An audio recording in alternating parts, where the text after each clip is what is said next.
Dr. Jessica Ash here. I have the honor of speaking today with Dr. Hadi Umayra about innovations in poetry translation. So hang in there.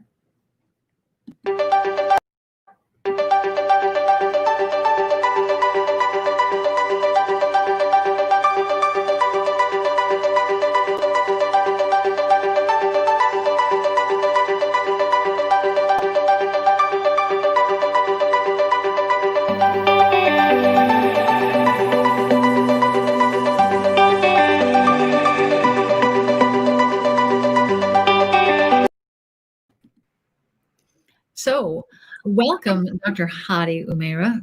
Thank you for being with us today. Thank you very much, Dr. Jessica. It's our honor that we have this conversation with you and through your channel, because for us, this is a kind of where we can bring our voice to the world, and this will help us to communicate with who's interested to listen to us. I don't hear you.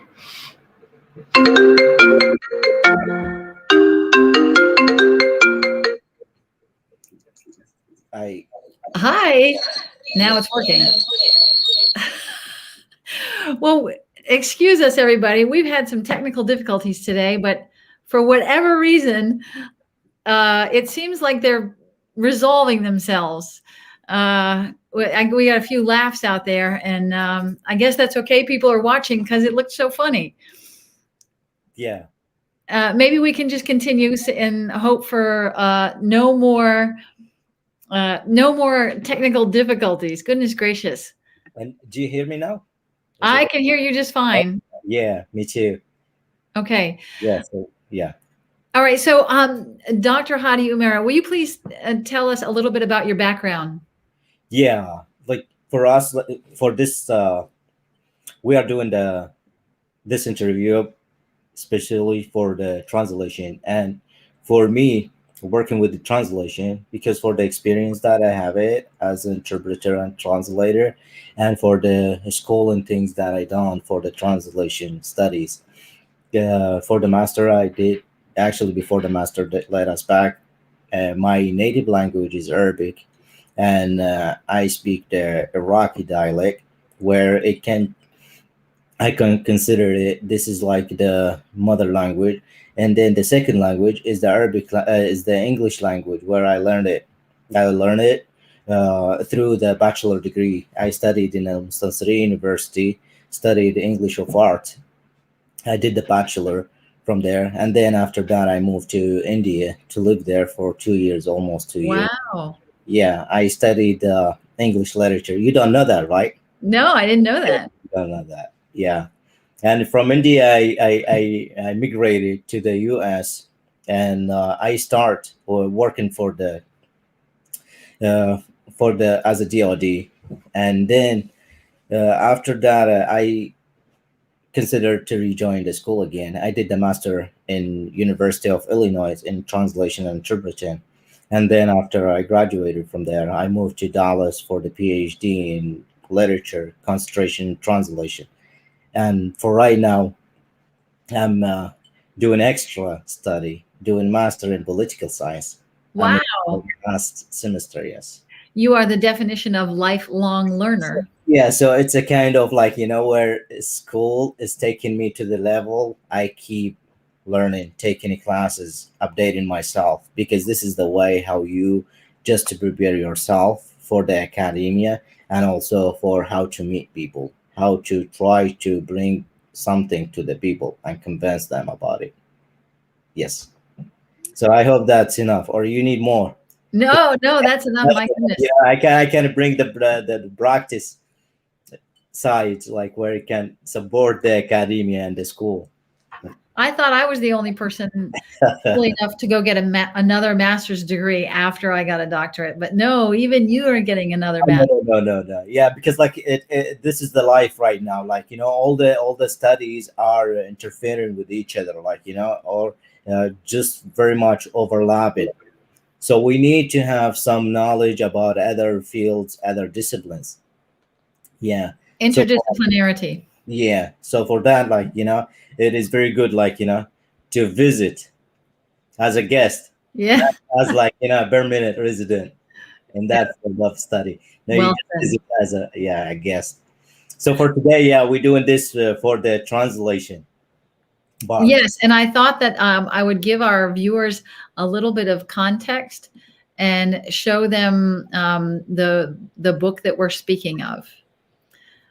And can you tell me a little bit about the book? Yeah. So for this book and what we're doing now, I have it too on my desk right now. Oh, I don't know. Yeah. So Okay. I have it here, like, on my desk. And this is like where we call it the Widow's Doomsday.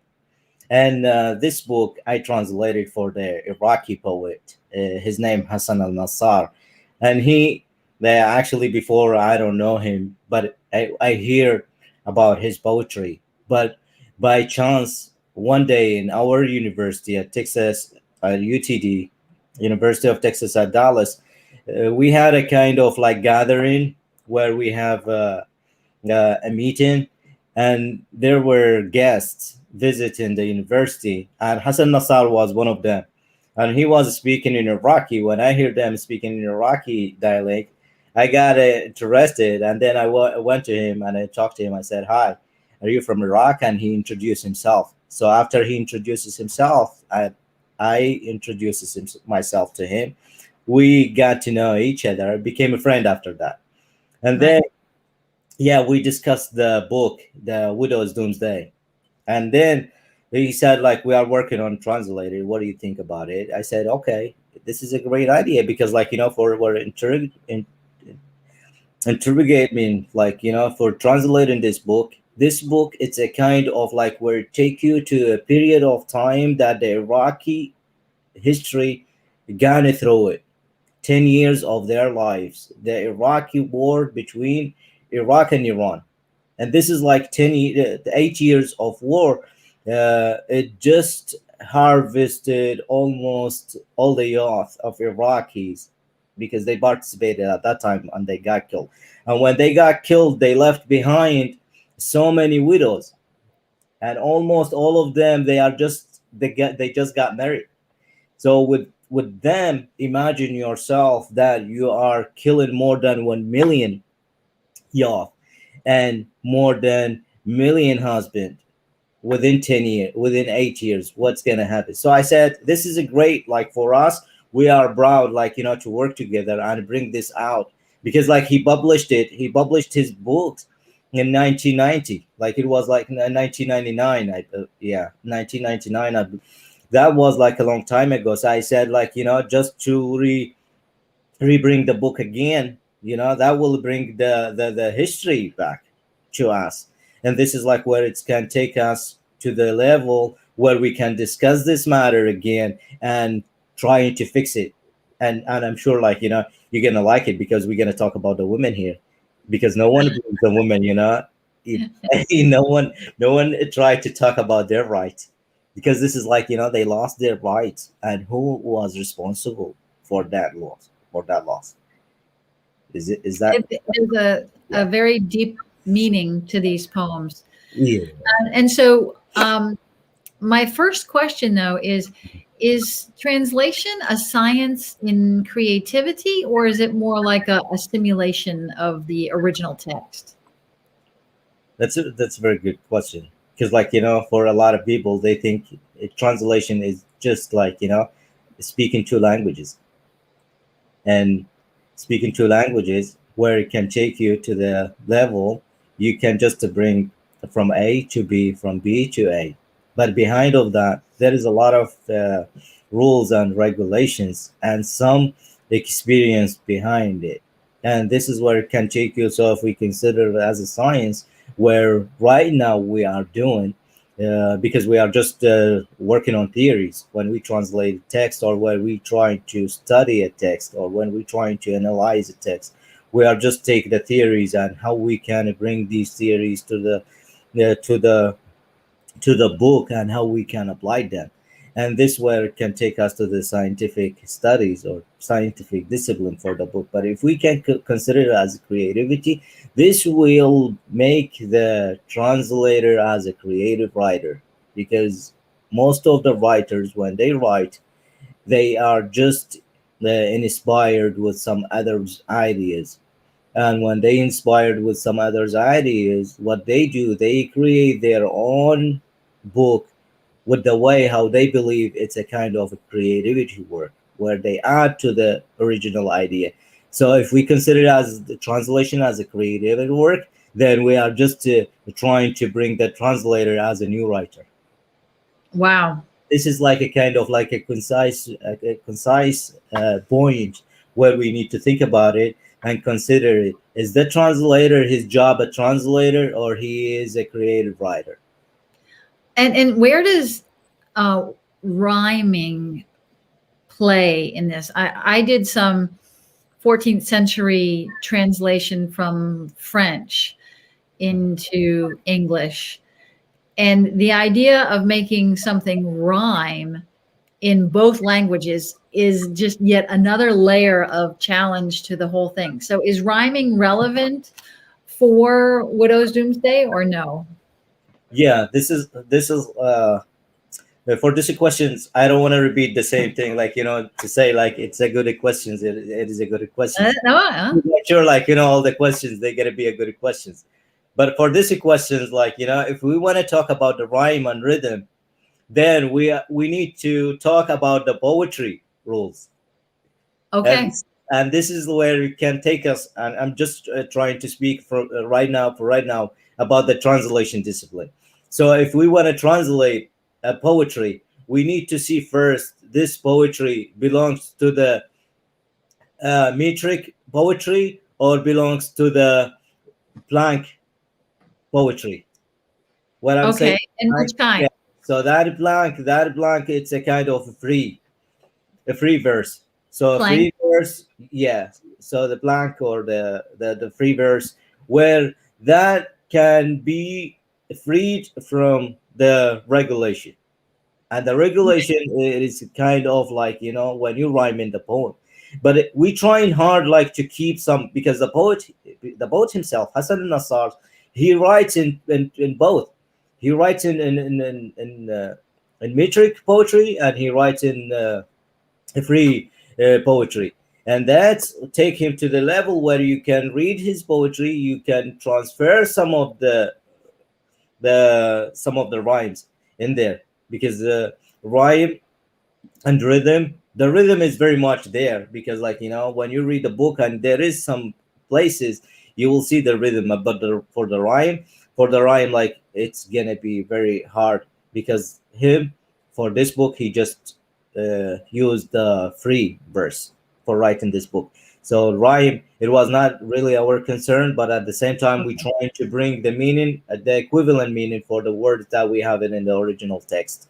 And this is where you can take us to another level of a translation, when we trying to translate some of the old poems, or all the poems that have been written in vertical poetry. Then we need to follow the C's. We have in Arabic 16 C's, and each C has different foot. And for each foot, you need to follow exactly the number of letters and the way how you scansions the line. So when you scansion the line, you need to make sure that you follow the how many letters, how many diacritic letters, how many silent letters in here. And imagine if we want to translate all these details from the original text to the foreign text to the target text, then we need to study all that details and try to bring them in the way that we have it in the original text. And if we want to translate it and bring it to the original text here, we need to create a new sort of materials in the target language where we can explain it to them. So, for example, right now, like if I talk to you about the seas themselves and bring some of them, and try to bring some of the taf'ilas, where we call them food here in English, then you will just amazed, and then you're gonna say, "Oh, I'm sorry. Can you repeat that or explain that?" It is same thing like with this book. It's funny because like some of the stuff that we have it in this book, it almost scripted, like deciphered, coded. So we need to decipher the code. It's a kind of like culture, and this is the Yes. funny things about the translation. Translation is translating the culture. Yeah. So when you translate the culture, you need to bring the culture to the target audience. Yes. And Okay, this, so yeah, do let's do that. Let's go to our first excerpt, and this is from the poem "All Rise, All Sit," uh, and I have a quote there, and uh-huh. I'll let you read it. Okay, all rise, yeah, all rise. This is like I will take it from the book actually, because like this is a kind of like it's a poem where it is funny. It has a deep meaning where it can take us to the old memories, and for us as kids, because I've been part of that play. Yeah. So let me see, number page number 7 here. Where So is all it? rise and Yeah. say, So the title of the poem is said, "All rise or sit," and there is a story behind this. All rise, all sit. And when we were kids in the school during that time, the war it was like going between Iraq and Iran. And so for us as a students, we were in the primary school. So whenever the teacher comes into the our class, he say, "Stand up," and then we have to say, "Qadsiya Saddam," and then he gonna say, "Sit down," and then we are gonna say or reply, "Defeated the Persian, you know, armies." And this is like a kind of where every day we saying them almost more than 10, 15 times. So we till now still remembering the echo of these lines. So here with this line where it said, "All rise," we say Qadsiya Saddam, and sit and say we defeated the Persians. I didn't care about the teacher. That the poet now. That the poet voice. He said, "I don't care about the teacher as long as your wonderful memories grow over my body and as long as the seasons." So here he's taking us not just to the words, to the memory of the words. No, he's taking us to the memory of the country of the Iraq that he left, and he still remember it. As we are talking not just about memory of words. No, we are talking about a period of time that we left it there back in Iraq.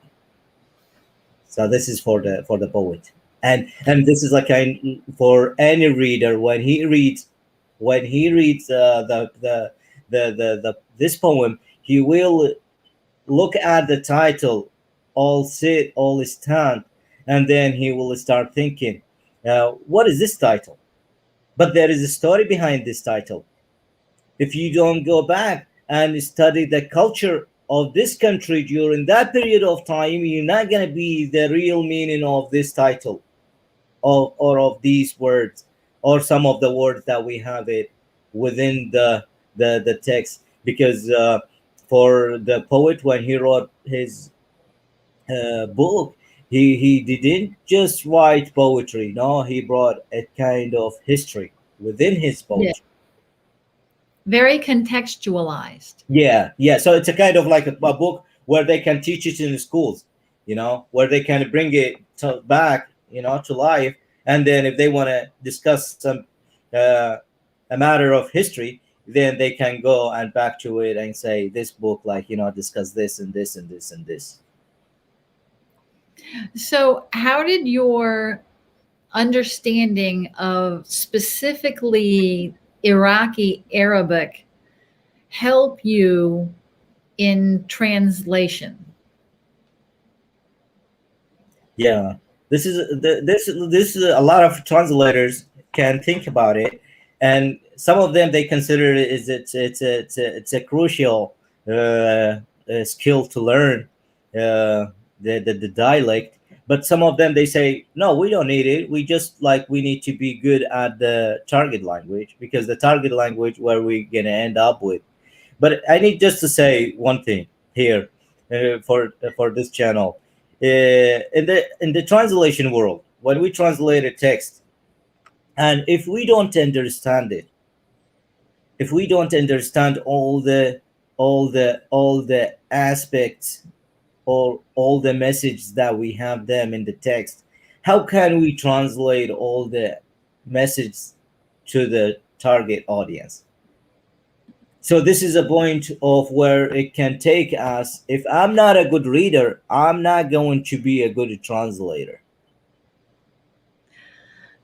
Right. I mean, it's very similar to translation of Shakespeare from Old English to English. I'm Right. not an expert in Old English, so Correct. I'm not going to translate Shakespeare. And Right. that's within the same language.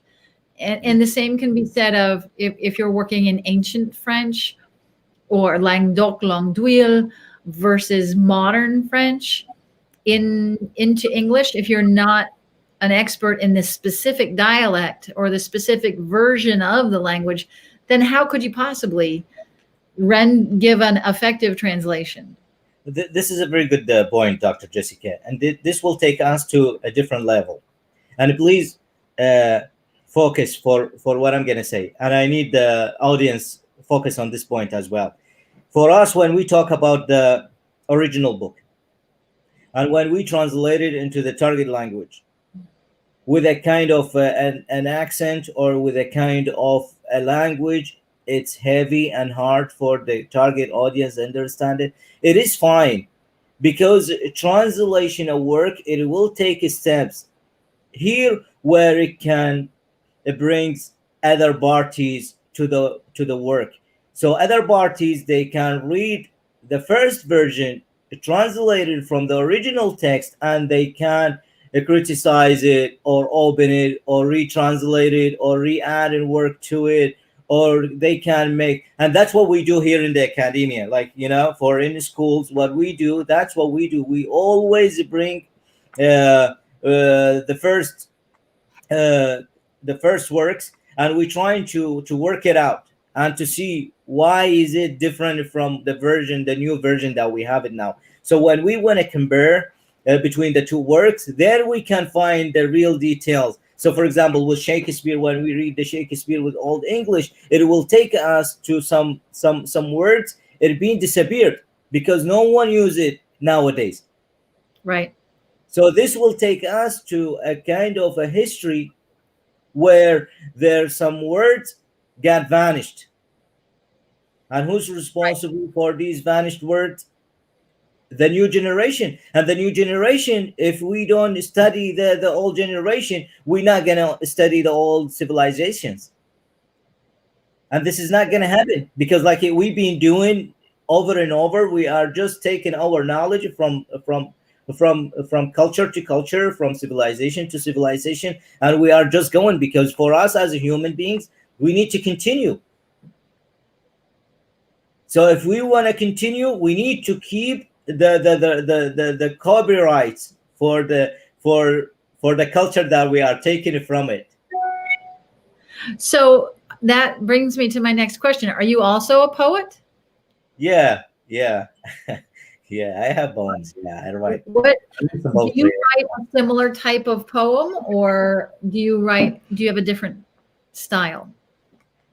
Actually, for me, like, I do write in the vertical poetry. Most of my work, vertical poetry, but at the same time, sometimes, because right now, like, uh, the the new readers, they just love to read the blank, the free verse, because easy for them to read it. But I'm trying to make all my poems, like, with the with rules and regulations, because, and also like you bring old words not been used before, but not use it that much in Right. our time. Infrequent. Because yeah, because like in our conversation, we can just speak what it is easy for us to say. But when we read, we need to read something like we not being. That's the benefit from reading books, Dr. Jessica, because I'm sure that you know about what I'm saying right now. When you read books, you need to learn. So what I hear you saying, like, let me give you an example. Uh-huh. It when we talk about a coffee house, the environment and the So is it okay to atmosphere. drink a coffee because like you brought the coffee? Yeah, go ahead. That's perfect. Listen, yeah. Well, when we talk about the environment or the atmosphere in a coffee house, we can say it's nice, which is a very kind of bland word and it doesn't have any specific meanings. We can say it's social. Mhm. But if we use the word convivial, convivial has a connotation of happy socializing, and like it's one word that it envelops all of these other words. This is a very great example because convivial right now, when we discuss it, we can bring 5 or 6 different meanings. But when we say just nice, we all agreed about what nice, It's nice, right? yeah. Yeah. So when we say nice, like it will just stop us from like create a dialogue, a conversation. So, but when we bring something new to the table, then we will let the reader or the audience start thinking different way, because that's why we when we read books, because for us, like here, when we say widow's doomsday, okay, doomsday, like we have it, but we don't use it nowadays, we don't use it that much. So the same thing, like when we talk about the widows, we know the widows that have been titled to the marriage. So when they get married, they are not more virgin. So if we make connection between the two, it will make a kind of story. How can we call the widow a virgin? It See, is a story. I know, but this is like how you can bring it out when you read. But when we talk, we are just gonna talk like in a kind of like a simple way, simple words where we all agree about, and then we don't discuss that much. Right. So I'm proud like whenever the book it brings some new conversation, a new like critiques that will make the book good, because I don't want to just people read it and within 1 2 hours and then say, oh, it's good, and then they just leave it. No, I want them like to mark it.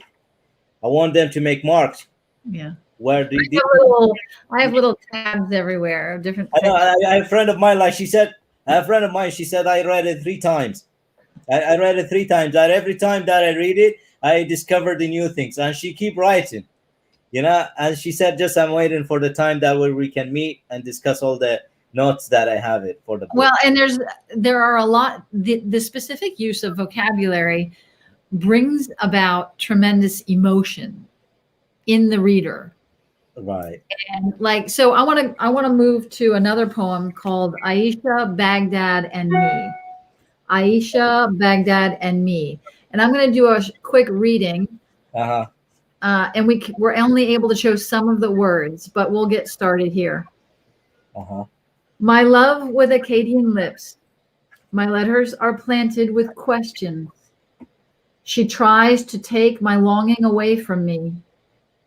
I didn't offend her or her charming neighbor when I raised Baghdad to the season of my lips. Tell me about seasons of my lips. That phrase. What was the original Iraqi Arabic for that? Yeah. So I'm going just to bring, because I have the Arabic text as well here. So I just want to bring it because Compare this them is both. kind of interesting when we talk about something, and we need to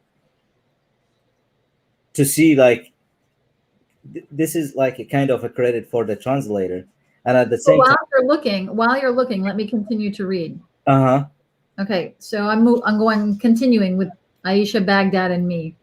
uh-huh. Although I haven't seen her face in a long time, long as my country's age, I kissed the earth to thank the soil. So in this poem, I see a metaphor of Baghdad as Aisha. So the woman and his homeland, he's longing for both of them. Yeah, first I want to ask you, have you tried to search the name of Aisha? No. Okay, so this is like it will take us again to the same things that we were talking about when we said we need to go back and study the culture of the country or the culture of that region. So Aisha here, for us as Muslims, we consider the Prophet and his wives, you know, as like a kind of like a family where we take it from them. So Aisha was a name of one of his wives. Okay. Yes. Okay. So Aisha now is one of the Muhammad's wives, sallallahu alaihi wasallam, and this will take us to consider that all the wives of our prophet we consider as a mother for all the generations that, okay, that Muslims generations comes, we consider them as a mother. So bringing the Aisha first as a mother for all the generations or all Muslims generations, and then bring see the sequence of stages. So Aisha on the top, and then you go back to Baghdad. So the second stage for the poet, Baghdad after Aisha, because the religion comes first, and then the earth and the land. So the stage of Aisha first, and then comes the second level where we talk about Baghdad, and then he talks about himself. And all that sequence where it can take him to the level where he put himself last, but at the same time that he's bringing some history for names Aisha and Baghdad. And actually, if we read deep in this book, we talk about the widows, we talk about Baghdad. So Baghdad is a widow for the poet, you know, because the poet, he got exiled from Iraq. And after that, I just lost. You are muted, Dr. Jessica. You are muted. So why was he exiled? Because like over at that time, you know, for the writers, when they write and bring some matters concern the government, they become wanted. So for that reason, he was a writer at that time and poet. So he got exiled.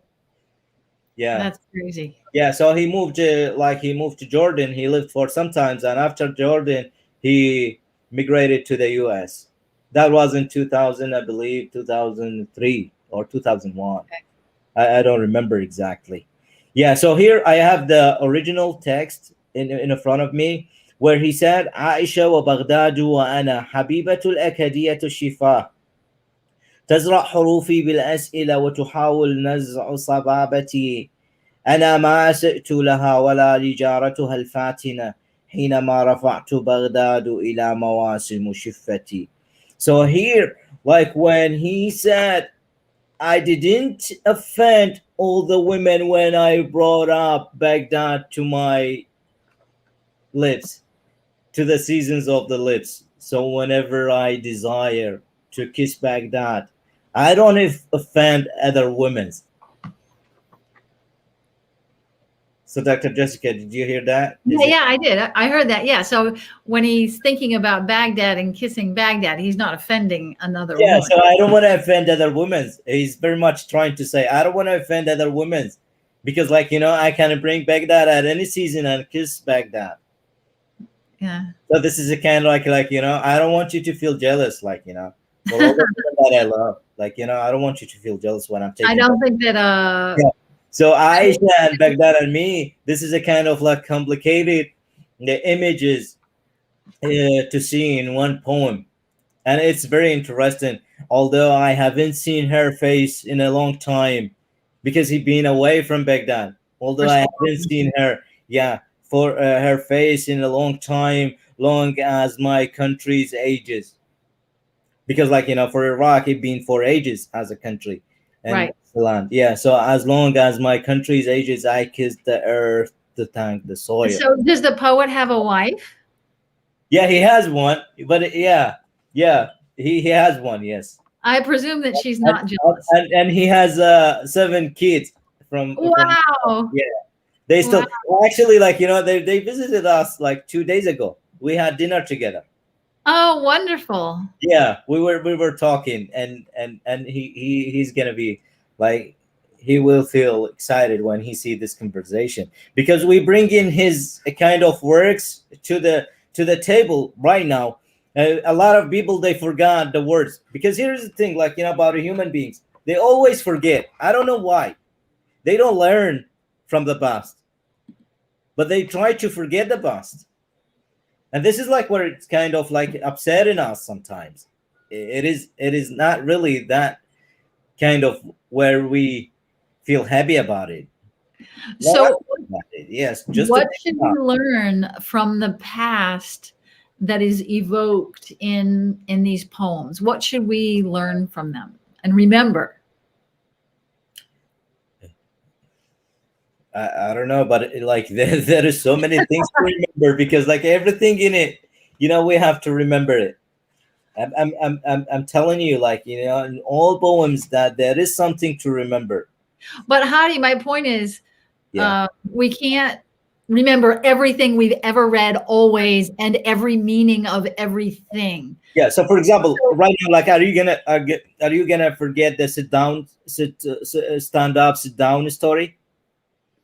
I probably will not forget that one. Because like it became a story. Like all the kids at that time, we have to say "Qadisiyah Saddam" when the teacher enter. So right now, like when you as a teacher enter in the classroom, what the students say,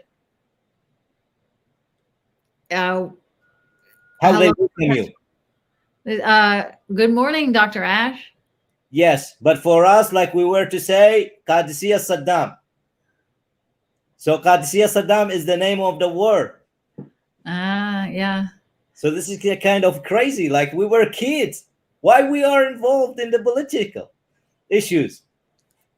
Yeah, that's crazy. It's a kind of like human rights at that time. Like he just like he took all the rights from all the from all the ages at that time.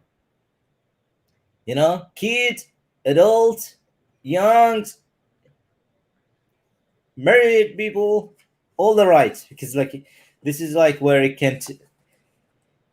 We don't want to talk about politics, but No, we but that you're telling me, you're answering my question, that the yeah. history that we need to remember is about that. And let's not forget the lesson from that moment in history. So, Hadi, I got to tell you, we're running out of time. And I hope that you'll come back and talk with us again, and maybe we can meet the author, Hassan. Yeah, we can do that. Yeah, but before we leave, I just want to say something for the translation. Translation, like when we translate, do still we still on live, right? Yes, Hadi, we're still live. Yeah. So I just want to say something for the translation. For me, I consider the translation as an ocean. So when you surround in the ocean, we see the beach, and for us as a viewers, we look at the beach, we say, oh, it is so beautiful. The beach is so beautiful. But when we trying to go deep to the beach, to the ocean, we can't see, because the sides, it will be like short.